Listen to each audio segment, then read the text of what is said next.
በድሮ ጊዜ ራቅ ባለች መንደር ውስጥ አንድ እረኛ ከልጆቹ ጋር ይኖር ነበር።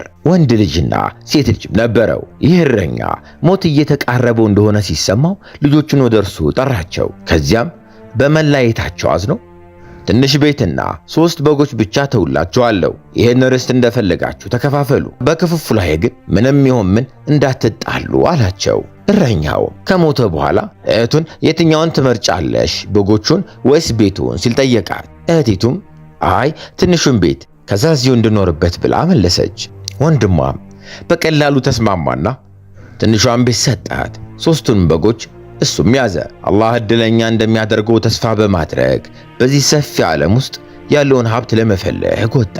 ከመሄዱም በፊት ለሚወዳት እህቱ መልካም ምኞቱን ተመኘላት። እናም ከ3 ዓመት በኋላ እንደሚጠይቃትም ቃል ገባላት። ከዚያም በጎቹን ይዞ ሄደ። ነገር ግን እድም ለረጅም ጊዜ ከእሱም ሸሸች። የበጎቹን ወተት እየጠመቀ ፀጉራቸውን እየሸጠ መኖር ጀመረ። አንድ ቀን በመንታ መንገድ ላይ በሐዘን ተቀምጦ አንድ እንግዳ ሰው ከሌሎቹ የሚበልጡ 3 ጥቁር ውሾች ይዞም አለፈ። እንግዳውም ሰው እንዲህ አለው፣ ወፍራም በጎች እንዳሉ አይቻለሁ፣ በ3 ውሾቼ ትለውጠኛለህ አለው። ሰውየው ውሾችህ ምን ጥቅም አላቸው? በጎቼ ምንም ያክል ዋጋ አይጠይቁኝም።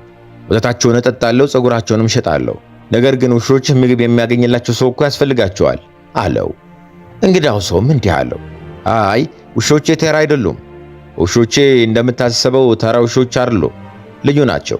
ይመግቡሃል። አንተ መመገብ አያስፈልግም። በአላህ ፍቃድ የደስታ ምንጭ ሆነሃል። ከዚያም የውሾቹን ስምና ኃይላቸውን አብራራ። ትንሹ ውሻ ሲምሲም እንደሆነና በማንኛውም ጊዜ ጣፋጭ ምግብና መጠጥ ማምጣት እንደሚችል ማወቅ አለብህ። መካከለኛ ውሻ ደግሞ የሌሊቱ 7 ተብሎ ይጠራል። ጉዳት የሚያደርስበትን ማንኛውም ፍጡር በመግደል መከላከል መጠበቅ ይችላል።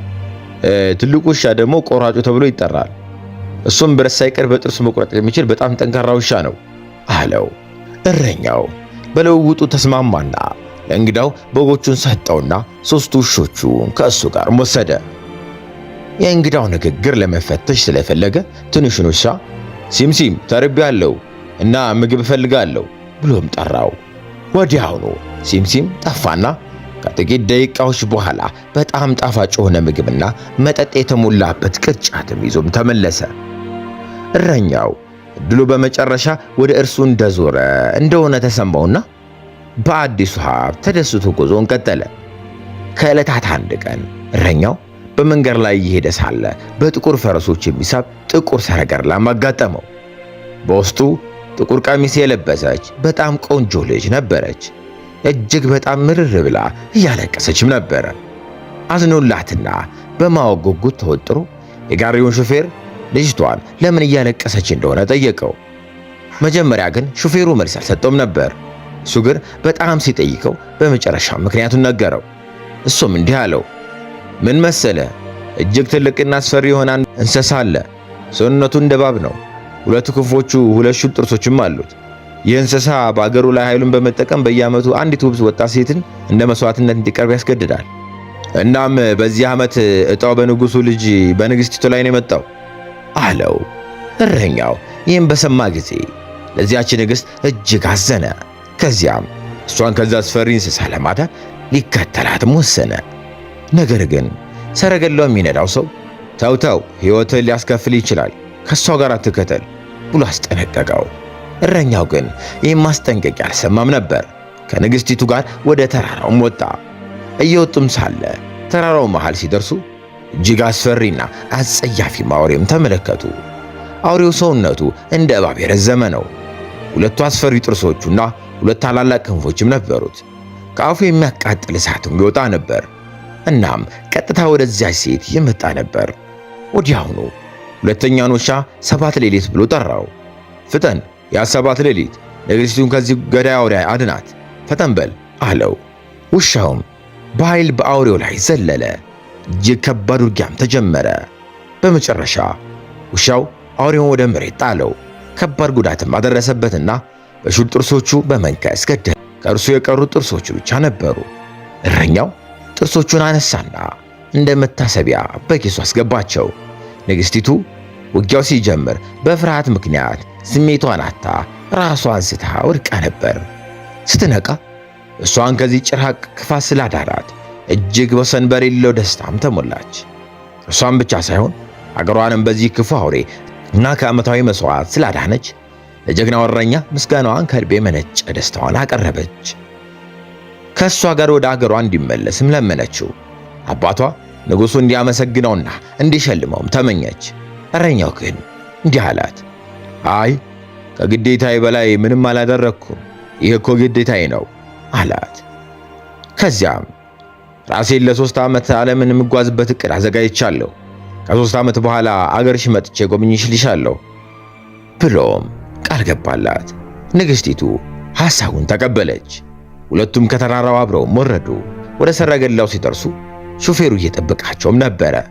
ንግሥቲቱ እረኛውን ተሰናበተችና አመስግናም ወደ ሰረገላው ወጣች። ሰረገላው ወደ ወንዝ ላይ ያለ ድልድይ መካከል ሲደርስ ሹፌሩ ሰረገላውን አቆመ። ወደ ንግሥቲቱ ተመልሶ በማስፈራራት እንዲህም አላት፣ ያዳነሽ ወጣት ሄዷል። ከአንቺ ጋር ለመመለስ ግዴታ የለውም። እንደኔ ያለ ምስኪን ሰው አባትሽ ጭራቆን እንደገደለ በመናገር ማስደሰት ትችላለሽ። ስለዚህም ለእኔ ይከፍለኛል፣ እንዳገባሽም ይፈቅድልኛል። እምቢ ካልሽ ደግሞ አሁን ወደ ወንዝ ወረውርሻለሁ አላት። ልዕልቷ ፈርታ ጭራቁን የገደለውን እሱ እንደሆነ እንደምትናገር ቃል ገባችለት።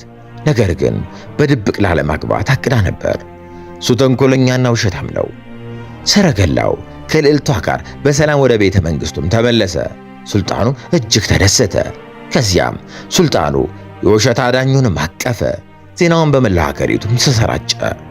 ሱልጣኑም ለሰረገላው ሹፌር በሚያምር ሁኔታ ሸለመው። ነገር ግን ጋብቻው ገና ልጅ ስለነበረች ለ1 ዓመትም ተላልፏል። ልዕልቷ ግራ ተጋብታ ነበረ። እውነቱን አሁን መግለጽም አልቻለችም። ምክንያቱም ለሹፌሩ ቃል ስለገባችለትና እውነተኛ አዳኟ አለመኖሩ ግራ ገብቷታል። ዓመቱ ሲያልቅ ልዕልቷ አባቷን ጋብቻውን ለሌላ ዓመት እንዲያራዝም ጠየቀችው። እርሱም ተስማማ።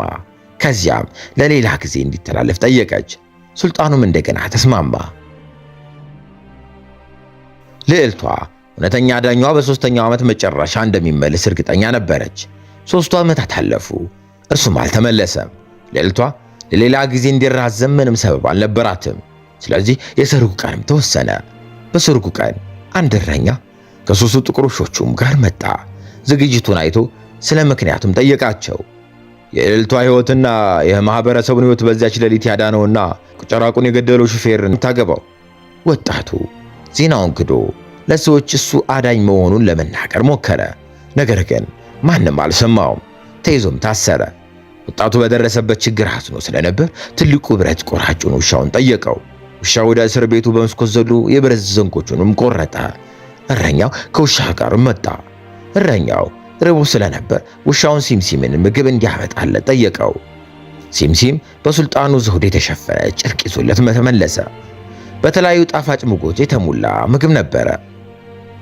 መካከለኛ ውሻ በሰርጉ ስነ ስርዓት ወቅት ወደ ቤተ መንግስቱ ሄደው ልዕልቷንና ሱልጣኑን ማገኙ። ውሻውም ወዳዘነችው ልዕልቷም ሄደ። ልዕልቷ ያዳናት እረኛ ተመልሶ ቃል ኪዳኑን እንደጠበቀም ተረዳች። ልዕልቷም ደፋር ሆና ቆመችና ታሪኳን ለአባቷ ለነበሩ ሰዎችም ነገረቻቸው። የሰረገላው ሹፌርም ማቷሽ ከሆነ እገልሻለሁ፣ እንደውም አሰምጥሻለሁ ብሎ እንዳስፈራራትም ተናገረች። ሱልጣኑ ወዲያው አገልጋዩንም ላከ። ውሻውን ይዞ እረኛው ይዞ መጣ። እረኛው ወደ ሱልጣኑ መጣ። ውሸታሙ ሹፌር ወንጀሉም ተናዘዘ። ፊቱ በሐፍረት በውርደት ተለወጠ። ሁሉም አሽከርካሪውም ናቁት። ሱልጣኑን እንዲቀጣውም ጠየቁት። ነገር ግን ታማኝ እረኛው ሱልጣኑን በቀላሉ እንዲያባረረው ጠየቀው። ሱልጣኑም ተስማማ። ታማኝ እረኛውም የሹፌሩን ቦታም ወሰደ። ከልዕልቷ አጠገብ ባሏ ለመሆን ተቀመጠ። ልዕልቷም ሰርጉን ለሌላ ጊዜ ለማስተላለፍ ተስፋ አላደረገችም። ምክንያቱም እውነተኛ ዳኟ ከጎኗ መቶም ነበር። ቃል እንደገባችው ታማኝ እረኛውንና ታማኝ ልዕልቷ ተጋብተው ደስተኛና ሰላማዊ ሕይወት መኖር ጀመሩ። እረኛው ምስኪኑ እህቱን አልረሳም። ስለዚህ ልዩ ሰረገላ፣ ልብስና የከበሩ ጌጣጌጦችን ስጦታ ላከላት። ጨረስን።